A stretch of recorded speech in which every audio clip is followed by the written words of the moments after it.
Presented by Aishwarya Music Mathli। पढ़ाई में तू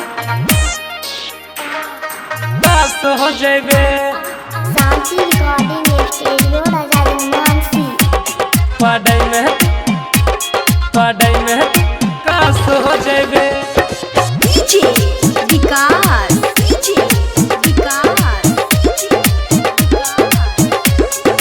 मटियाला सीतामढ़ी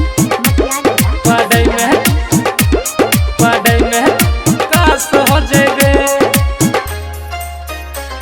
सुनो सुनो तू कहानी जय मैया जय मैया जय मैया जय। सुनो सुनो तू कहानी ऐली शारदा भवानी माई सब के दया बरसई है। लेला कॉपी कलम संगे चलता नहीं हम वहाँ सबाई के झोली भर जई है। सुनो सुनो तू कहानी ऐली शारदा भवानी माई सब के दया बरसई है। लेला कॉपी कलम संगे चलता नहीं हम वहाँ सबाई के झोली भर जई है। मनीषा मैया जी के पूजा जे करबे परीक्षा सो पास हो जाबे। बिना वाली के ध्यान लगैबे पढ़ाई में तू झकास हो जाबे।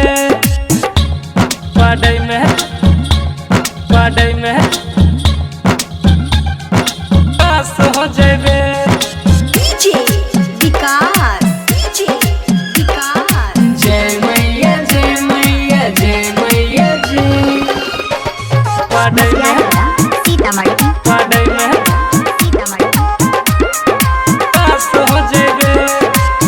पढ़ाई में तेज होइबे बन जो पुजरिया तोहरे ल सरदा माई से करिले गोहरिया। तोहरे ल सरदा माई से करिले गोहरिया। पढ़ाई में तेज होइबे बन जो पुजरिया तोहरे ल सरदा माई से करिले गोहरिया। सुनो सुनो ए सनम कहता नी जो बन हम ये बतिया के जानी तू भूलई हो। माई फेर ये नजर जाई जिंदगी सवार सवाल के ध्यान लगई हो। सुनो सुनो ए सनम कहता नी जो बन हम ये बतिया के जानी तू भूलई हो। माई फेर ये नजर जाई जिंदगी सवार सवाल के ध्यान लगई हो। मनीषा मैया जी के पूजा जे करबे परीक्षा तो पास हो जाबे। बिना वाली के ध्यान लगैबे पढ़ाई में तू झकास हो जाबे। पढ़ाई में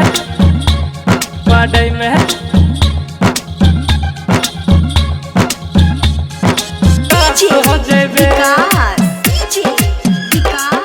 जय मैया जय मैया जय मैया जय। पढ़ाई में पास हो जाबे। कजलिया नेहबा कुजबा जाता बिया आज रे। राइटर नितेश कहे करे न लाज रे। राइटर नितेश कहे करे न लाज रे। कजलिया नेहबा कुजबा जाता बिया आज रे। राइटर नितेश कहे करे न लाज रे। गबे सौरा बगाना सबे भाईले दीवाना देख जो मत सगरो जमाना। जानू दे वही परीक्षा पूरा हो जाई इच्छा के उमारी न तोहरा ताना। गबे सौरा बगाना सबे भाईले दीवाना देख जो मत सगरो जमाना। जानू दे वही परीक्षा पूरा हो जाई इच्छा के उमारी न तोहरा ताना। मनीषा मैया जी के पूजा जे करबे परीक्षा तो पास हो जाबे। बिना वाली के ध्यान लगैबे पढ़ाई में तू झकास हो जाबे। शांति रिकॉर्डिंग स्टूडियो राजा जनमानसी।